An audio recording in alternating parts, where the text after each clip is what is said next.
消し去ってくれるわ。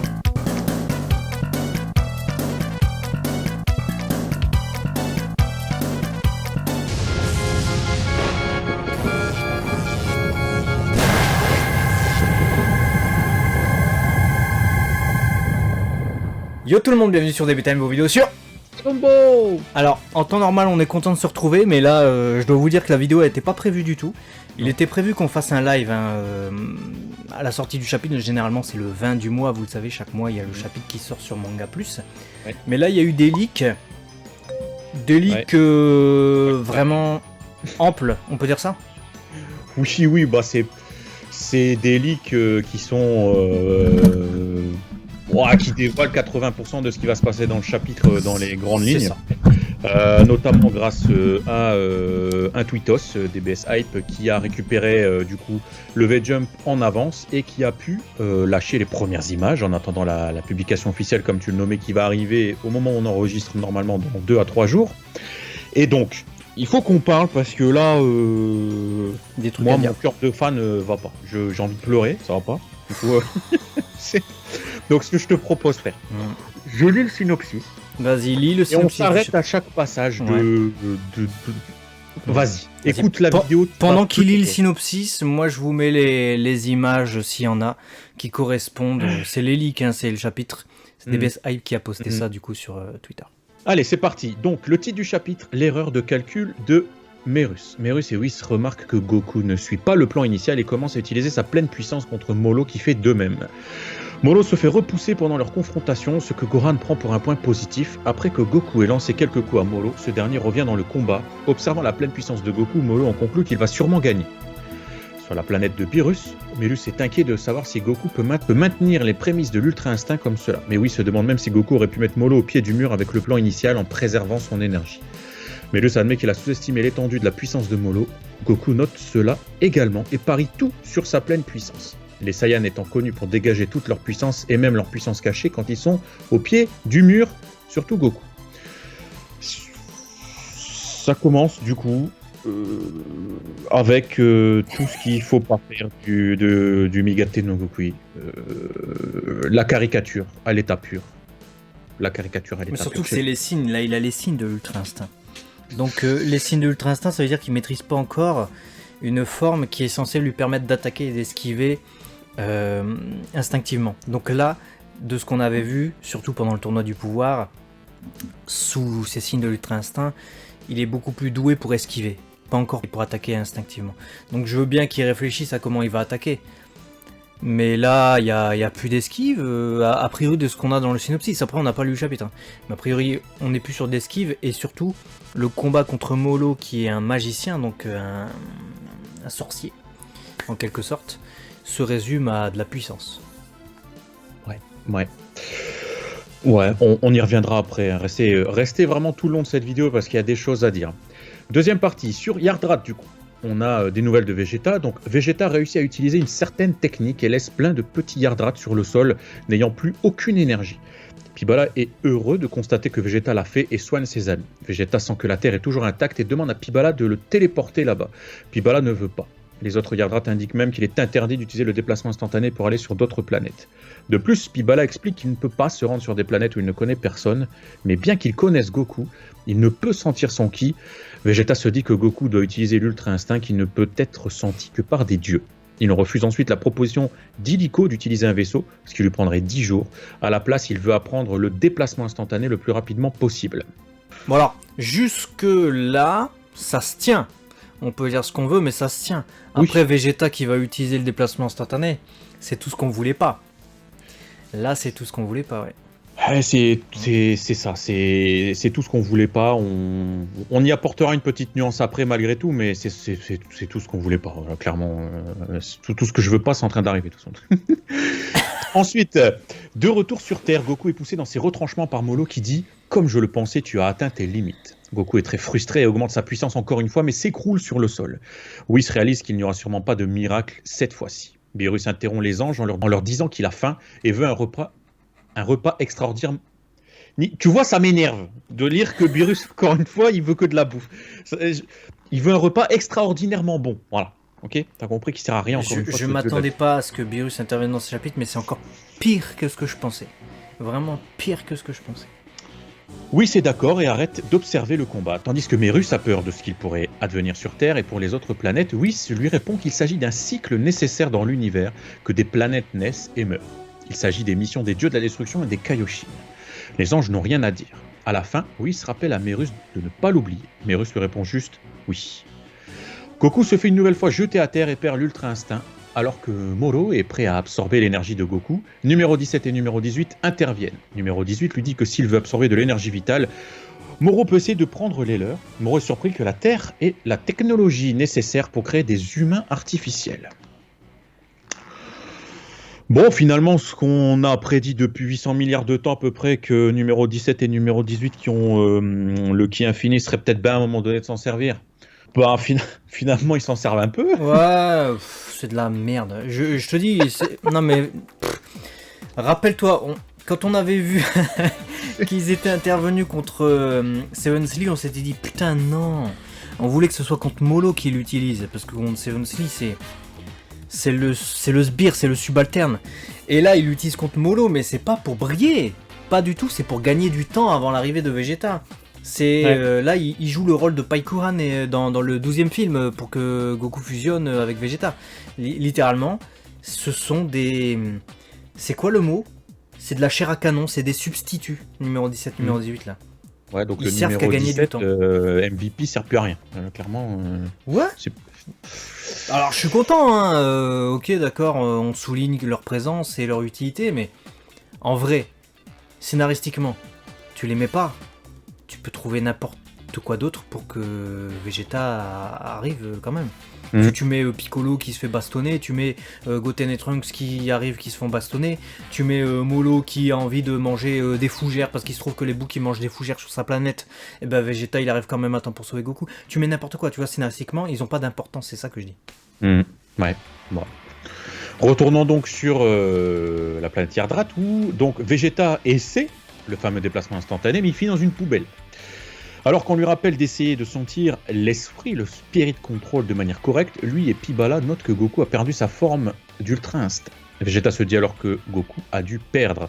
Pibala est finalement prêt à faire une exception en ramenant Vegeta sur Terre vu qu'il s'agit d'une urgence, mais Vegeta refuse car il pense pouvoir le faire lui-même maintenant. Pibala change alors les habits de Vegeta pour lui redonner ses vêtements habituels, donc tristesse pour Vegeta Yardrat Sesmolo. Tu sais pourquoi je suis un peu énervé là? Parce que le début du chapitre, on est d'accord? On a un truc, à la limite ça peut construire le lore de Dragon Ball, c'est réfléchi, on te dit pourquoi, on te donne des explications, c'est-à-dire que Pibala dit non, nous les Yardrat on peut pas se téléporter sur d'autres planètes, on n'a pas le droit. Et en plus de ça, Goku est en Ultra Instinct, je ne peux pas ressentir son ki. Donc malheureusement, voilà, on peut pas te téléporter. C'est une bonne explication pour que Vegeta doive absolument apprendre l'Ultra Instinct. On est d'accord jusque-là. Même si nous, on n'aime pas que Vegeta apprenne l'Ultra Instinct, parce que ça veut dire... En gros, Vegeta va avoir les mêmes trucs que Goku. Si Goku avait les mêmes trucs que Vegeta n'aurait pas lieu d'être. Bah là, de la même manière, Goku n'a pas lieu d'être si Vegeta a les mêmes trucs que Goku. Surtout qu'il arrive comme Goku. Vegeta, c'est Goku, en fait, littéralement dans le chapitre. Donc déjà, ça me casse ses couilles, mais bref, peu importe. Il finit même dans une poubelle, hein. Il a le même humour que Goku, attention, Vegeta. Bref. On a une bonne explication début de chapitre, pour justifier un truc que même on veut pas, mais on s'en fout, c'est bien justifié. Et juste après, pirouette dans ce chapitre, dans ce même chapitre, tout ce qu'on nous a donné tout à l'heure sur l'excuse de Pibala qui est ouais non, je peux pas t'emmener en déplacement instantané parce que j'ai pas le droit, etc. Et ben en fait, c'est à la poubelle. Parce que Pibala dit non, c'est bon, maintenant je peux t'emmener. Et Vegeta, il est là, il fait bah non, parce que moi je l'ai appris le déplacement instantané. Mais attends, excuse-moi Vegeta, tu n'avais pas besoin d'apprendre le déplacement instantané. Si tu sais faire un scénario, Pibala, il t'emmène quand le scénario le décide. Admettons que t'es en plein entraînement, du coup tu ressens pas Goku parce que t'as d'autres choses à fouetter, t'es en train de te battre contre des Yardrat. Et ben voilà, t'arrives un peu tard et puis voilà, ça peut justifier. Y a pas besoin de nous inventer un truc, puis Pibala qui fait ouais en fait je peux pas t'emmener. Après il fait ouais en fait si je peux t'emmener. Et entre temps, Vegeta, tu lui as donné un truc dont il avait pas besoin. Et qui nous énerve. Et qui nous énerve en plus de ça. Voilà. Alors donc, que si dès le début il disait oula, Je peux pas, mais en cas d'extrême urgence, je pourrais t'y emmener et que bon, ça il m'énerve. continue. Bon, bref. Ça m'énerve. Donc je continue. Vegeta refuse, donc comme on l'a dit, car il pense pouvoir le faire lui-même. Pibala change ses vêtements, donc pour lui donner ses vêtements habituels et lui souhaite bonne chance pour le combat. Vegeta se téléporte et est remercié par Pibala d'être un si bon et rapide élève. Un si bon ami. C'est son meilleur ami maintenant. Ouais, c'est ses potes. Ils sont même plus que potes qu'avec Goku. Ça Ouais, On revient sur Terre. Donc, les humains artificiels se battent toujours contre Molo, qui réalise qu'il ne peut absorber ce type d'énergie. Les humains artificiels se posent donc beaucoup de questions sur le corps solide de Molo, et Gohan et Piccolo, eux, ne peuvent intervenir, car ça renforcerait du coup la puissance de Molo. Ça, c'est juste. Hein. Effectivement, si eux interviennent, Molo, il va absorber leur ki. Donc, Ça me va. À la limite, ça me va. Et Vegeta débarque enfin devant Goku. Donc en mode... déplacement instantané, il arrive pour sauver Goku. Est-ce que c'est pas un truc qu'on avait dit il y a 250 000 semaines? Truc qui pue la merde, Goku qui est en train de perdre, Vegeta qui arrive en mode je viens sauver Goku. Ils ont un rapide échange sur ce qui s'est passé avec l'Ultra Instinct, Vegeta qui utilise le déplacement instantané. D'ailleurs, on a râlé il y a 2 minutes sur le fait qu'il l'utilise, et puis finalement, c'est tout de suite diminué d'impact parce que Vegeta dit, puisque il précise qu'il veut pas voler la technique de Goku, donc il l'utilisera plus. Que en gros, si on est vraiment dans la traduction pure et dure, il dit ouais, une fois ça me suffit, il me suffit juste de la réussir juste cette fois-ci. Après, je m'en bats les steaks de ne plus pouvoir exécuter une telle technique. C'est pourquoi débile. C'est débile, c'est le niveau 0 du scénario. Si tu veux que Vegeta arrive immédiatement et que t'es emmerdé parce que le vaisseau spatial d'Illico il va mettre 10 jours, Pibala l'emmène. C'est tout. C'est du n'importe quoi. C'est genre, ouais, j'ai envie quand même de faire en sorte que Vegeta le déplacement, ça serait stylé qu'il le fasse une fois. Mais après il va plus le faire. Mais je sais que les fans ne veulent pas, mais moi j'ai envie. Donc on va dire qu'il peut pas. Il apprend, mais il peut. Et du coup il le fait une fois, mais il le fera plus. Mais moi je suis content, mon cœur de fan est content que... C'est ça fait un peu ça. Là, tu viens de résumer, je crois, ça ressemble un peu à du fanservice de Vegeta, tu vois. En mode, ouais, regardez, on va lui mettre une technique de Goku, regardez, Vegeta qui va faire... Non seulement il a la tenue, tu vois, mais là, comme il change de tenue, il va avoir sa tenue normale, du coup, ça va plus le faire. Mais vous inquiétez pas, on lui met le déplacement instantané de Goku et tout, vous allez voir Vegeta faire le déplacement instantané, putain. C'est tout ce que je voulais pas, parce que... Je finis, il reste pas grand chose, et après je vous explique pourquoi, parce que là ça m'agace fortement. Vegeta dit ensuite à Goku qu'il a appris une technique d'un tout autre niveau. Puis il demande heureusement. S'il était parti juste pour le déplacement instantané, j'aurais dit NTM. Hein, puis il demande à numéro 17 et numéro 18 d'échanger de place avec lui. Vegeta et Moro du coup discutent un petit peu, et Vegeta lui demande s'il a appris du plaisir à combattre les plus faibles. Hein. Donc l'arrogance du Vegeta période Cell revient. On va se faire niquer. Vegeta se transforme ensuite en Super Saiyan Blue, confiant, disant à Moro que quelqu'un de plus fort que toi est arrivé, encore copier-coller du Super Vegeta, ouais, il se désigne comme ça, il fait le... Là, il est énervant. Là. Gohan note que Vegeta utilise le même Super Saiyan Blue que pendant le tournoi du pouvoir, mais ni Piccolo ni lui ne sentent la différence. Le combat entre Vegeta et Molo peut débuter. Apparemment, le chapitre prochain s'intitule Vegeta contre Molo. Traduction française du coup de Dragon Ball Super France depuis la retranscription de Dragon DBS Hype. Ouais, même sachant que ce truc-là est beaucoup plus complet, donc il y a peut-être que Frieza a mis son grain de sel dedans, je sais pas trop, mais en tout cas voilà, merci. Il y a aussi à Twitos Pera Yume apparemment qui a aussi apporté un truc beau gosse, beaucoup plus complet. Voilà. Enfin en tout cas beau gosse les deux. Ouais, GG, merci. Moi je reviens sur le déplacement instantané. Vegeta n'aurait jamais dû avoir ce truc-là, parce que même si tu me dis que scénaristiquement Vegeta, de par son caractère, déjà c'est incohérent. C'est-à-dire le mec il veut pas être comme Goku, mais il le fait quand même. Non mais je veux le faire, mais rien qu'une fois, il faut que je le fasse là, rien qu'une fois. Puis là il aurait pu l'emmener, il a dit je vais faire une exception pour toi. Tu veux pas, je veux dire, si toi tu veux ressembler à Goku, tu veux pas ressembler à Goku, tu veux pas, il peut t'emmener, etc. C'est quoi la nécessité de le maîtriser? Tu veux te garder un atout. Donc ça veut dire que scénaristiquement on n'a aucune certitude à 100% dans Dragon Ball Super. Je vous rappelle que Dragon Ball Super a une tendance à nous vénérer tous, qu'il ne le pas un jour en disant Ouais. je m'étais promis de jamais l'utiliser, casse les couilles. Et Bien utilise. sûr, Et voilà. bien sûr. C'est fini. C'est À sûr partir qu'il du va le moment où tu l'as réutiliser. donné, c'est terminé pour moi, tu C'est lui as sûr. donné un truc de trop. Vegeta n'aurait jamais dû. Il n'y a plus d'enjeu en fait. Déjà, il n'y a plus d'enjeu parce qu'ils peuvent se téléporter, les deux. Quand ils veulent, peuvent où ils se- veulent, pas de Ils peuvent soucis. appeler Whis, parce que Whis, il fait des coups de baguette magique, il répare tout. Ils peuvent appeler Pyrrhus, même s'il fait que bouffer. Voilà. Il y a Zeno, il y a Super Dragon Ball. Il est où l'enjeu? Il est où la dramaturgie Dragon Ball Super Dragon Tu Ball? viens de souligner un point important parce que je suis sûr et certain qu'on va nous dire ouais mais non vous êtes fan de Goku c'est pour ça que pourquoi vous voulez pas que Vegeta ait le déplacement instantané parce que c'est exactement ce que Max il vient de souligner. Si on met Goku de côté dans le scénario, on peut faire en sorte d'avoir de l'enjeu et de la dramaturgie parce que Vegeta ne peut pas utiliser le déplacement instantané. Comme il ne peut pas, il est soit en danger, soit les autres sont en danger parce qu'ils ne peuvent pas échapper à la menace. Et Goku n'est pas là pour intervenir, ou Goku est KO, ou peu importe, on fout Goku. Il y a plein de trucs à faire scénaristiquement. Maintenant que deux personnages différents ont ce déplacement instantané, même s'il y en a un qui est out, l'autre, même s'il est pas là, il peut venir, ou il peut s'échapper, il peut intervenir, s'échapper avec tout le monde, et hop, on est à l'abri. Il y a déjà beaucoup moins d'enjeux qu'avant. Parce que tu l'as dit, les Super Dragon Ball, oui, ce qui fait. Ah là, vas-y, Frieza, t'es ressuscité, il n'y a même plus besoin de Dragon Ball.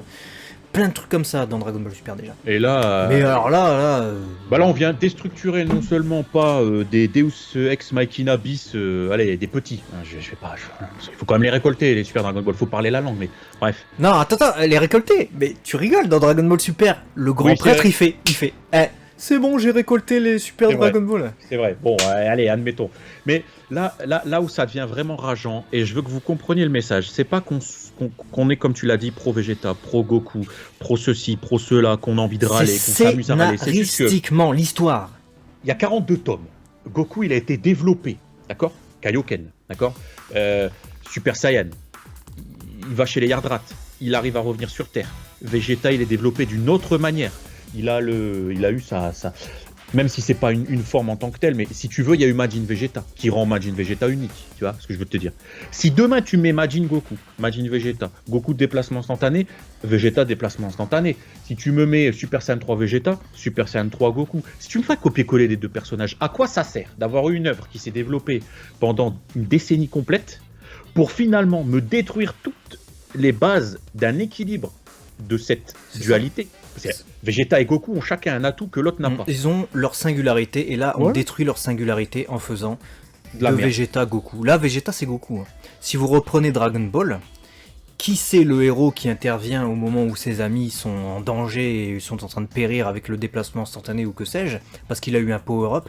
C'est pas Vegeta dans Dragon Ball, c'est Goku.